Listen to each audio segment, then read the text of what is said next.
Hey, welcome back from that quick break. It's time for us to take a look at stories that have made it to the front pages of our daily.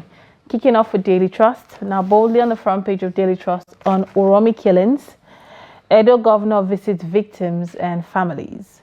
Hunters insist on justice. Now, there you would see the papers will be put up. When they're put up there, you would see Kano residents protest killings of hunters in Uromi during the visit led by the Edo State Governor Mondo Okpebholo to Kano yesterday, and also a group of hunters during the visit posing for a picture. Still on Daily Trust, immigration CG gets tenure extension and police rescue 21 kidnapped victims. You find that on page 25. Couple, 4 others die in Abuja Lokoja road crash. Still on Daily Trust, AFCON 2025, inside Golden Eaglet's declining fortunes. You find that on page 31. Mob beat suspected burglar to death. Jungle justice. You find that on page 16. PRP in spotlight as defectors rekindle debate on relevance. You find that on page 11. Those are the stories you have on Daily Trust. Do well to grab yourself a copy and keep yourself informed. Let's take a look at Guardian. Now, Guardian threw light on the protocol tariff by Sahel State, and it said fresh setback for AFCFTA, ECOWAS protocol over tariff by Sahel States. Now, we saw that Niger, Mali, Burkina Faso put a 0.5% tariffs on products coming from ECOWAS. You have Nigeria, Benin, Togo, Ghana, Cote d'Ivoire, Guinea, Sierra Leone, Liberia, Gambia, Senegal, Guinea-Bissau. Products coming from there would pay 0.5%, going to Niger, Mali, and Burkina Faso. All right, still there on Guardian, on the top left, forget 2027. Nigerians will reject you, PDP group tells Tinubu. I would say PDP group should get their house in order. Moving on with that now, petrol stations hike price amid Dangote NNPCL disputes. Rivers will emerge stronger from political crisis, says Fubara.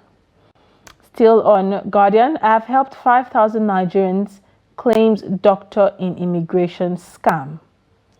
Shareholders seek urgent action to halt voluntary delisting from NGX. That's on business. And on Edo killings, Kano governor, NBA insists on compensation amidst fears of reprisal. Families suspect foul play, lament son's death in Lagos road accident. Still there, sustained peace or face dethronement, Adeleke warns monarchs in warring communities. Imperatives of reforms in import-dependent fishing sector. And still on Guardian, Momodu Omokri disagree over propriety of emergence in River State. Those are the stories we have there on the front page of Guardian. Now let's take a look at Punch. On Eid al-Fitr, low-key celebrations as Nigerians lament hardship. Traders lament low patronage, citizens cut costs. PDP blames APC for economic woes.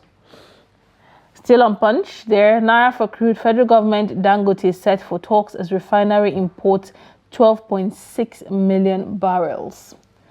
Natasha's recall, INEC may conduct referendum in 90 days. And Kano, Lagos lead as 117 million Nigerians get NIN. Still on the Edo killings, linked travelers, governor demands public parade, 14 suspects moved to Abuja. Late Adebanjo made Obi's 2023 Lagos victory possible, says Abure. And 32-year-old Nigerian declared missing by Canadian police. And communal crashes, Adeleke threatens to depose 3 monarchs. Those are the stories we have there, on the front page of Punch. Do well to grab yourself a copy and keep yourself informed. All right, now back here in the studio, joining us to review some of the headlines on today's paper, we have the program director, Daily Trust Foundation, Dr. Theophilus Abba. Thank you so much for joining us. Thank you. Happy New Month. Happy Salah celebration. Indeed. Thank you very much. All right, let's start with the killings in Edo. Okpebholo made, I would say, a good move, going over to Kano to compensate and visit the families. But what do you make on what happened in Edo State and the Edo State governor's visit to the victims' families all the way in Kano? Okay, I think it's quite unfortunate that those deaths occurred in Edo State. Very, very unfortunate, and tells us so much about what we call unnecessary suspicion, that goes on in Nigeria. You just saw people and then you say, oh, these guys are kidnappers. There's no evidence, nothing. You just descended on them and they killed them. Even though we know that there's been kidnapping, but for you do take the law into your hands. If you suspect that somebody is a kidnapper, the next thing to do is to take him to the police and say, look, police, I suspect this guy is a kidnapper. Do your investigation. Let the law take its course. But what has happened, people took the law into their hand, jungle justice, without evidence, with nothing, and I mean, people have lost their lives. Quite unfortunate. But I want to commend the Edo State governor, because the kind of move that he has made will actually calm down, now, because going to Kanu and then talking to, the victims' families will just help the people to know that, oh, what happened to our brother, our uncle, or our father, the governor, is not keeping quiet about it. And I think that is a very, very good move. Personally, I will encourage people of Kano not to go on protest or on reprisal, because we've seen this over and over again. For those of us who have seen the two sides, there were killings here, then there was reprisal there, and at the end of it, it stops no problem. The important thing is for us to insist on the thorough investigation, so that those who did this are brought to account. If there's no investigation, then those who committed the crime will not be punished. No. So instead of talking about reprisal, taking the law into our hands and all those things, let us insist on the thorough investigation. And then there has to be a lot of enlightenment. You can't just see somebody and imagine that he's so and so person, and then you not take the law into your hands. It's quite unfortunate. It's quite unfortunate indeed. And at the end of the day, we always say nothing justifies jungle justice. Nothing justifies. We also have a story here, on Daily Trust talking about mob beating a suspected burglar to death. We see jungle justice. Suspected burglar. Suspected, yes. Pocket of it happening across the country. So where does this bring your mind? Shall we to the attitude of Nigerians taking laws into their own hands? What does this say about our judicial system, lack of trust in our judicial system, and the trust in security agencies? What does this say? Actually, I want to say that it demonstrates the loss of confidence in the security operatives. Because if you found somebody, if you caught a burglar, the next thing to do is to report him to the police. Indeed. You understand? Now, if you suspect somebody to be a burglar, even if you don't catch him in the act, suspect to be a burglar, the next thing is to go to the police. But when people discover that, oh, maybe if you go to the police will not do anything, and you keep hearing some things like, I reported this case to the police, the next thing, the person was found on the street free, and he threatened me. He said he will get me killed. And you see, so a whole lot of things are happening. So I think the police and everyone in the judicial chain in Nigeria must have to up their, so that Nigerians can have confidence in them. Now, the reason why people take the laws into their hands is because maybe when they report, the authorities do nothing. At times you just call the police, look, there is this happening here. Say, well, we don't have fuel in our vehicle, we cannot come, and all this and all that. But then we cannot give up. We have to continue to use the law, whatever the law has put in place for redress. We have to continue to use the instruments. We can't be taking the law into our hands for any reason. All right, now moving away from that, now we're seeing that Sahel states, Burkina Faso, Mali, and Niger have imposed 0.5 tariffs on goods coming from ECOWAS countries, Nigeria, Ghana, and other countries. Seeing that Nigeria, from the reports we got, saying that Nigeria stands to lose as much as 234 billion naira, which is what they gain yearly from sending products from Nigeria to these three countries. With this tariff put in place, what do you make of it? Well, I think if I understand what has happened clearly, what we had with the, I'll call it Africa AFCA. Yeah, what we had was like, okay, let there be tariff free. Let goods move from one part of Africa to another. And even under ECOWAS, we already had it. Free movement of another and another, we already had it. Now, if the 3 countries or 4 countries who are considered Sahel, they call it Sahel states, if they are imposing tariff, tariff is always reciprocal. Like if you look at what Trump did into Canada. Canada said, well, 25%, 50%, 50%. You understand? But I know that, for the West African belt, Nigeria produces a lot of goods. So many products, the Dangote products, the cement, or the confectionaries, some of the clothes that we wear. So many of these things are produced in Nigeria. It means that we're going to pay more. But then, of course, the principle of business. If you pay more, then the price will be added to whatever you are selling to the buyer. You understand? The buyer is the one that will eventually pay. So I think the objective of tariff is actually to reduce imports. But then, if you don't have an alternative, I can't imagine these countries in the last 1 year or 2 years, building industries to compete with what Nigerians will supply to those countries. I can't imagine them maybe bringing supplies from Russia and say, oh, these supplies from Russia, are cheaper than what we have, or maybe from China and things like that.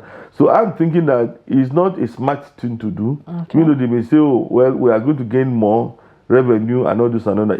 At the end of it, there are people who eventually pay. So I know it is to the disadvantage of Nigerian businessmen, those who produce different things that export to these countries. But then it will also affect their own the countries. So I'm feeling that right from the beginning, you we need to enter into bilateral agreement with these countries so that we understand each other. If we are not enemies, we are part of a particular geographical location. We need to cooperate, instead of making ourselves enemies. Or just for no cause. All right, moving away from that now, petrol stations hike price amid Dangote and NNPCL disputes. We saw this in Guardian, and we also saw this in Punch as well with, people are waiting the meeting between NNPCL and Dangote, seeing that NNPCL is taking away the Naira for crude and bringing back the dollar, and Dangote has imported over 12.6 million barrels of petrol the last couple of days. What do you make of all of this? It was beginning to look like there was light. But going back to all of this, what do you make on the back and forth in the oil sector? Well, I think Dangote has done something that is commendable. Putting his capital down to build that refinery. And I was thinking that the least Nigerians can do, including the government, is to encourage that factory. Because before Dangote set up that refinery, we were having problems with even importation of crude, refined products. They will tell you, oh, anything you say we have stock that will last for 1 month, but then we don't have this fuel at petrol stations. True. The long queues. People, you will suffer, you wait and you bought different kind of fuel that will damage your car and all this and all that. Then this man puts about $20 billion down. I said, look, let me help in solving this problem. And he has helped. Now, I know that in other countries, crude oil producing countries, they sell crude oil in their local currency to factories or to refineries, local refineries. When they export in the international currency, primarily the dollar. But if they sell crude oil to factories that refine for local consumption, they sell in their local currency, and that's a fact. Saudi Arabia does so, Egypt does so, Libya does so, Iran does so. So I don't see any reason why Nigeria cannot say, let us give this crude oil to Dangote or any other person who sets up a refinery in Naira. Right. The idea of saying, no, we must sell in foreign currency so I can get forex should not apply in this case. We are producing more. It's not like the whole production is what you are giving to Dangote. You produce more that you can sell to foreigners. But for Dangote and in the interest of the Nigerian motorist or the Nigerian general, you need to sell this thing to him in Naira. So that would at least see what benefits at least it will bring down the price. The price we bought fuel for about $8.90, I mean, it was a bit. There was even 850. I know a place that was selling 820, 850. Then you now here come in the up with city this center. policy. You see, if we said this, crude to Dangote in naira, it doesn't kill the industry. All right. Thank you very much for that. Now let's move to River State quickly. We're pressed of time. So quickly, what's your take on River State? Fubara has spoken. He's saying the state will emerge stronger from this political crisis. We have a political administrator in place for the next 6 months. What do you make of, where Fubara is now, this statement he came out to make, and all that has played out in Rivers, in the long run? Well, I think it's good that he's making such a positive statement. The reason why the president imposed the state of emergency was because he said, the man was encouraging all the militants to bust oil pipelines and things like that. But then we are hearing positive things from him. And I think that the way to go is the way of peace. Indeed. This is a 6-month period. Within these 6 months, whatever reconciliation needs to be done will have to be done. All the warring parties will need to come together and say, what are the issues? Let's sort it out. And we encourage every stakeholder in Rivers State to be involved in the process. Personally, I thought the emergency room was an overkill. It was like what the white man calls killing the fly with a sledgehammer. I think it was an overkill. But then it has happened. There's nothing you can do about it. So we need to now see that, okay, how do we restore democracy in Rivers State? It's not by bickering. It's not by talking tough. Indeed. It's not by rejoicing that maybe you have an upper hand, which is by coming together to say, okay, we need peace. I mean, I think as of last week, all the democratic structures were actually removed, and that is not good for a democracy, for Nigeria. It's not good for Rivers State. All right. So they need to come together. I think whoever is a stakeholder need to come together. The House of Assembly members, the governor and his supporters. Then, the minister of the FCT, who is seen as one of the major actors in whatever is happening, they have to come and sit down let us solve this problem. All right, in a minute, before we go, let's touch a bit on Natasha's recall, where it says INEC may conduct referendum in 90 days. A lot has played out. Also, we're seeing that, ahead of her homecoming, the governor has banned political rallies in Kogi State. So what do you make of the whole recall process that started, the cases of forged signatures?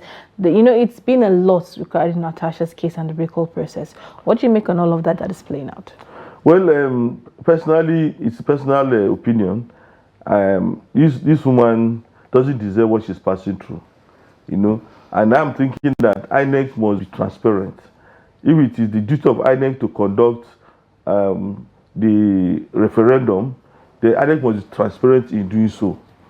This is not the first time an attempt to recall the lawmaker has taken place. Indeed. I remember the case involving Dino Milaye. It didn't go very far, And I know, from what everybody knows, the signatures presented to INEC were forged. Indeed. So INEC will really need to go and prove to Nigerians that he did a thorough job. Because we could see people on social media writing names and all this and all that, and they use subterfuge to lure people to get their NIN number and what you call the voter's card. All those things. Those are not. People who really wanted their senator to be recalled. So I'm thinking that INEC should not participate in the scene of those who want this woman to be brought back from the Senate. We hope INEC would do their due diligence at this point in time and look into it appropriately, and let Nigerians see that INEC is really shining the torch in the right direction by doing their due diligence. Thank you so much, Dr. Theophilus Abba, for making time to join us on the show this morning. We do appreciate your presence. Thank you very much. And to our Nigerians out there, we're just having the newspaper review with Dr. Theophilus Abba, where we're looking at stories, that made it to the headlines. And I hope you've been able to pick something. So do well to grab yourself any copy of the dailies. Keep yourself informed on the happenings in the country. Read up, understand policies that have been put in place, understand governance, understand the law the best way you can, understand rules and laws that affect you as a Nigerian and as a citizen. When you do that, when you read and understand these things, keep yourself informed at all and every point in time from credible news outlets and sources. That way you'll be able to curb misinformation, curb the spread of fake news in your own way, because you have a knowledge and understanding on how things operate. And you would also be able to hold the government accountable from an informed point of view. So always have that in mind. So as you go about your about your daily activities this holiday period, keep in mind that we'll be here tomorrow, same time, for daybreak again. On behalf of the production crew, to everyone who called in, we say a big thank you for joining in. And to our guests, we say thank you so much for coming in. Do have a great day ahead. My name is Lilian Ogazi. Bye for now.